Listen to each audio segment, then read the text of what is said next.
Hop là, tu t'es chié dessus. Ah, je vous avais dit que la prochaine vidéo c'était un autre level, hein. Attention là, le... Hop, t'as flippé. C'était une bonne histoire, hein. Bon, bah sur ce, portez-vous bien et à la prochaine. Ciao.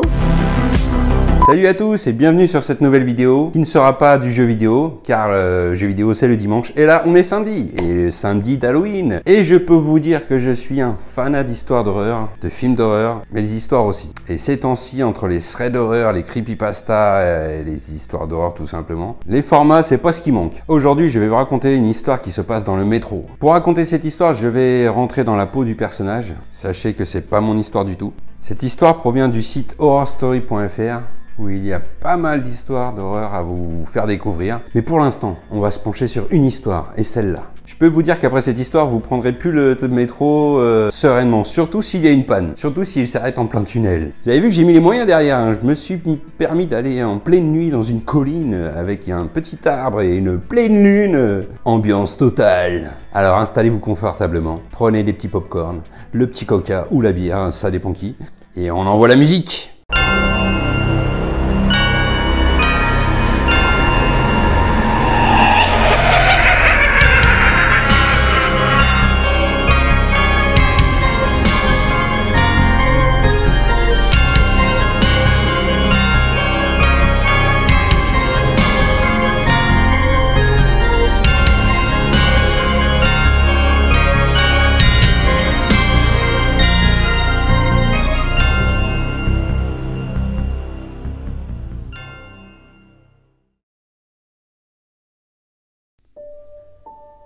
Encore à l'arrêt. Dans le noir cette fois-ci. D'ordinaire, ça m'énervait profondément. D'ordinaire, je pesterais, je maudirais la compagnie de transport en commun. Mais pas aujourd'hui. Aujourd'hui, ça me fait peur. Je crois que je suis le seul à l'avoir remarqué. Car les autres sont encore assez agités par la situation. Je ne veux pas générer de panique. Alors je ne dis rien, je reste calme. J'espère qu'ils ne nous entendront pas. Je n'ai jamais aimé prendre ce métro. D'ordinaire, j'apprécie les transports en commun. On respecte la planète, et trouver son itinéraire a toujours été à mes yeux un jeu de piste plutôt qu'une corvée. Mais ce métro, je ne l'aimais pas. Il n'était pas accueillant. Des rames anciennes se mêlaient à des rames beaucoup plus récentes. Et bien évidemment, celles que je prenais étaient en général anciennes. Cela signifiait qu'elles étaient sales, inconfortables, et avec peu de place assise. La luminosité y était faible, car les néons étaient toujours encrassés. L'odeur y était assez désagréable. Voyager dans ce genre de métro n'est donc absolument pas confortable. C'est angoissant même, et on est vite pressé d'en sortir. Étonnamment, je n'avais pas de mal à dormir dans les transports en commun, quels qu'ils soient. J'ai toujours eu des problèmes de sommeil, et dès que l'occasion se présente, je fais un petit somme. Ce métro, bien que peu attrayant, n'y faisait pas exception. J'y dormais de précieuses minutes supplémentaires qui me permettaient de tenir 8 heures derrière mon bureau sans somnoler. Au début, je pouvais dormir d'une traite, mais plus maintenant, depuis que des problèmes ont commencé à apparaître plus précisément. Si seulement j'y avais prêté plus attention, peut-être que la situation serait différente à présent. Le métro avait de nombreux soucis de retard et marquait de longues pauses aux stations, mais les accélérations et les freinages ne m'empêchaient pas pour autant de dormir.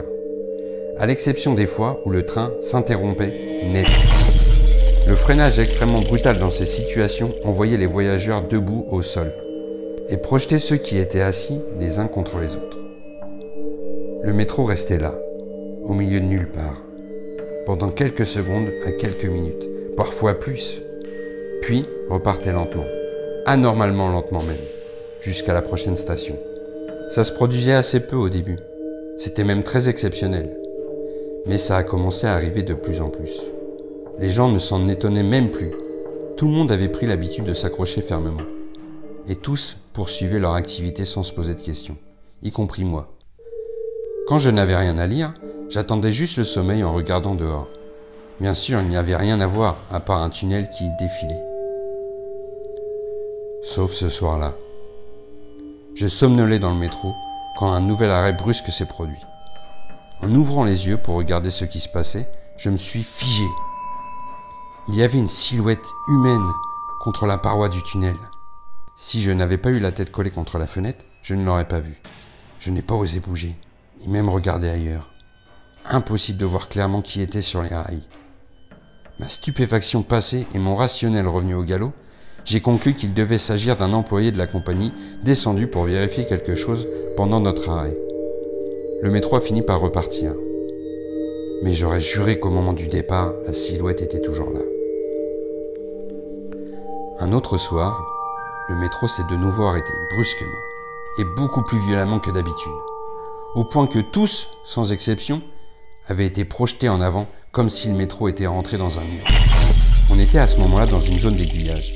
Les parois du tunnel étaient donc très éloignées, et l'on pouvait voir plusieurs voies éclairées de chaque côté.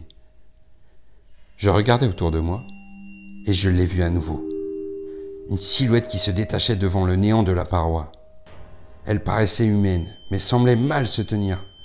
S'il s'agissait d'un ouvrier, il était en train d'observer quelque chose.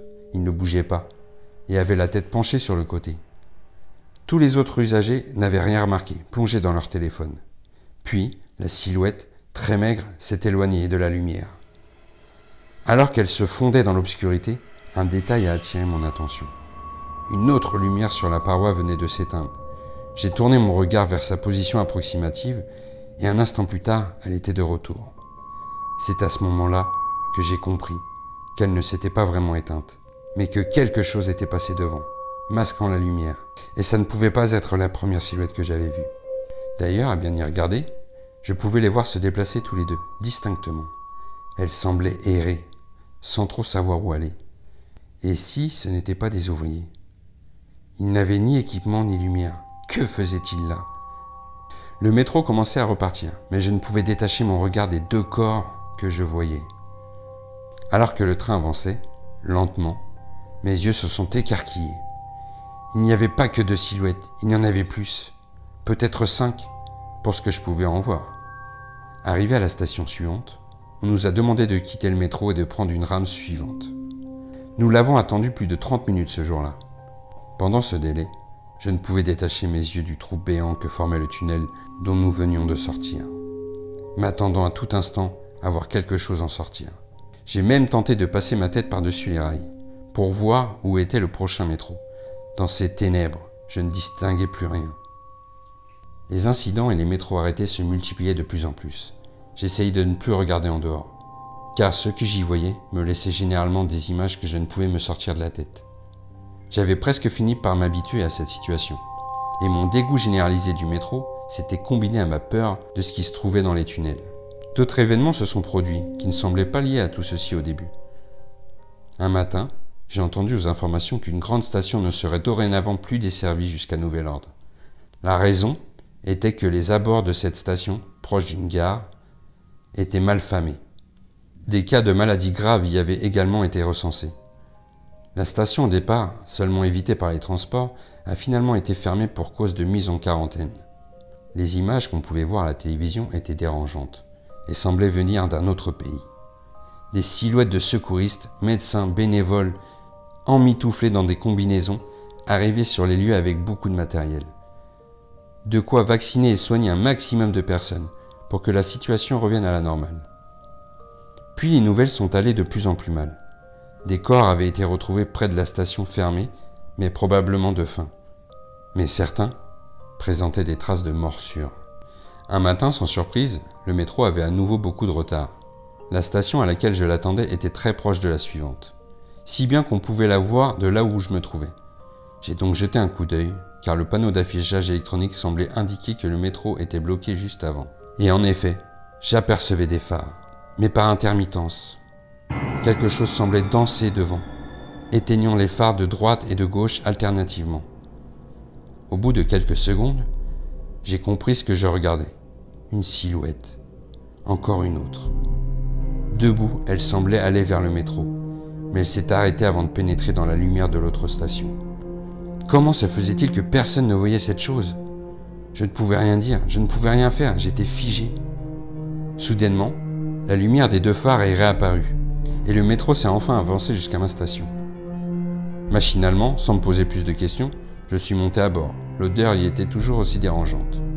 Mais j'avais un mauvais pressentiment, qui n'a pas tardé à se révéler fondé. Stop, stop, stop, stop, stop, stop, stop.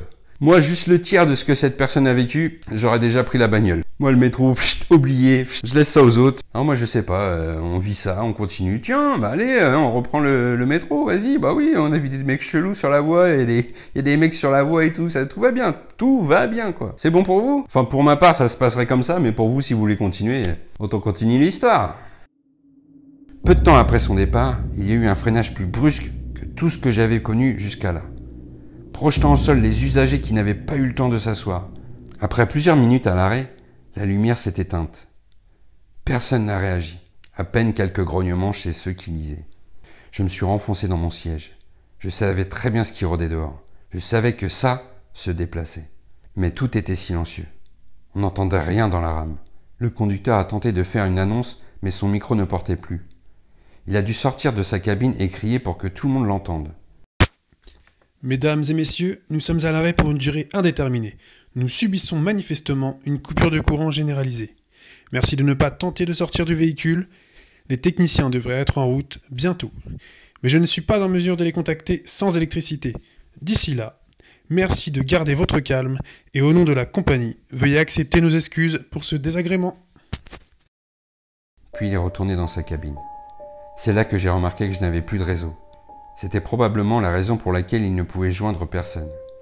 Il n'avait ni courant pour la radio, ni réseau pour le téléphone. Mais ce qui m'effrayait le plus, c'était l'idée que les choses puissent l'avoir entendu parler. J'ai tenté de jeter un coup d'œil à l'extérieur. Je ne voyais aucun néon allumé. Mais des halos lumineux réguliers semblaient indiquer que les choses se trouvaient devant. Un frisson glacé m'a parcouru le dos. Étaient-ils intelligents au point de cacher la lumière avec leur corps? Ou étaient-ils si nombreux qu'ils les couvraient toutes? Je n'osais pas parler. Si quelqu'un remarquait quelque chose, ce serait la panique et nous serions perdus. Puis tout le monde a sursauté simultanément. Un grand bruit venait de se faire entendre. Un bruit métallique qui s'est reproduit quelques secondes après, comme une porte en métal qui claquait. Puis des pas sur du béton, des pas cadencés, avançant à un rythme régulier. Le conducteur est ressorti de sa cabine et a ouvert une fenêtre pour crier quelque chose. Ah, vous êtes enfin là! Je n'y comprends rien! C'est comme si tout avait été coupé. J'espère que vous avez pris le... Il n'a pas pu finir sa phrase et bientôt il a commencé à hurler. Soudainement, des dizaines de lumières sont apparues dans la rame. Autant d'applications lampe-torche de téléphones qui s'allumaient en même temps. La scène que ces lumières révélaient était monstrueuse. Le chauffeur était tenu à la gorge par ce qui semblait être une main décharnée. Sa tête était tirée à l'extérieur du métro, tandis qu'il se débattait pour rester à l'intérieur. Tout le monde s'est mis à hurler, et les lumières de leur téléphone se sont mises à se déplacer dans le métro. Et là, j'ai cru m'évanouir. À chaque fenêtre se trouvaient de multiples visages. Des visages au regard vide, émaciés, troués par endroits et révélant les os dessous. Certains tentaient de mordre les vitres avec ce qui leur restait de dentition. D'autres jetaient ce qui leur restait de main pour s'agripper et tenter de casser les vitres, probablement énervés par les lumières qui dansaient sur leur peau pourrie et suintante. Un craquement s'est fait entendre, et les hurlements du chauffeur ont brutalement cessé. Son corps venait de retomber dans le métro, sans sa tête. D'autres hurlements se faisaient entendre, tandis que les deux agents sortis par un mur du tunnel se faisaient visiblement dévorer, à entendre les bruits horribles de mastication, de chair gorgée, de sang pressé par des mâchoires sans dents, de membres arrachés par des centaines de créatures affamées.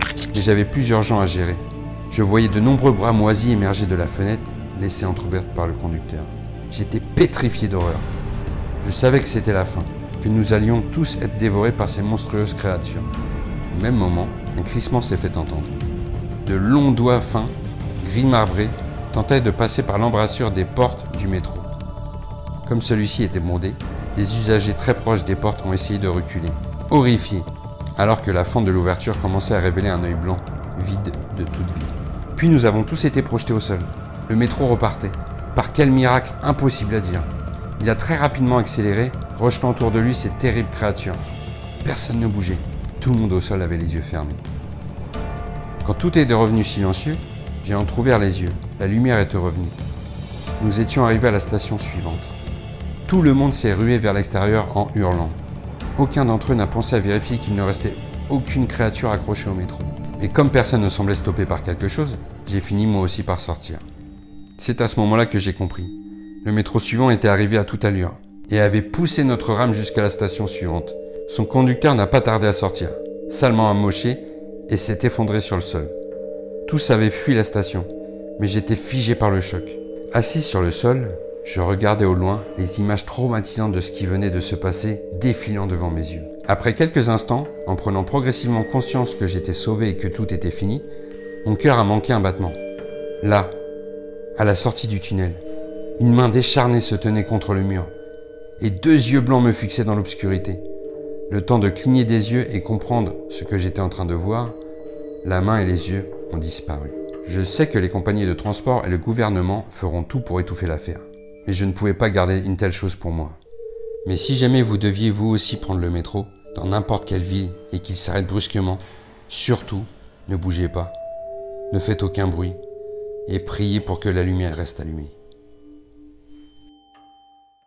Cette histoire est à présent terminée. Si vous avez apprécié de l'avoir suivi, n'oubliez pas le petit pouce. En attendant, je vous laisse là pour le moment. On se retrouve pour une vidéo sur le jeu vidéo, qui est la base de ma chaîne. Et bien sûr, un jeu vidéo d'horreur, évidemment, c'est Halloween. D'ailleurs, je vous souhaite un joyeux Halloween et profitez pas trop des bonbons ce soir. Mangez pas trop ceux des gamins. Moi, en attendant, je vais aller faire mon petit tour, ma petite promenade dans la night de ce petit beau rayon de lune. Avant de partir, je suis sûr que j'ai oublié forcément quelque chose. À chaque vidéo que je fais, à chaque montage que je fais, je dis merde, j'ai oublié de parler de ça.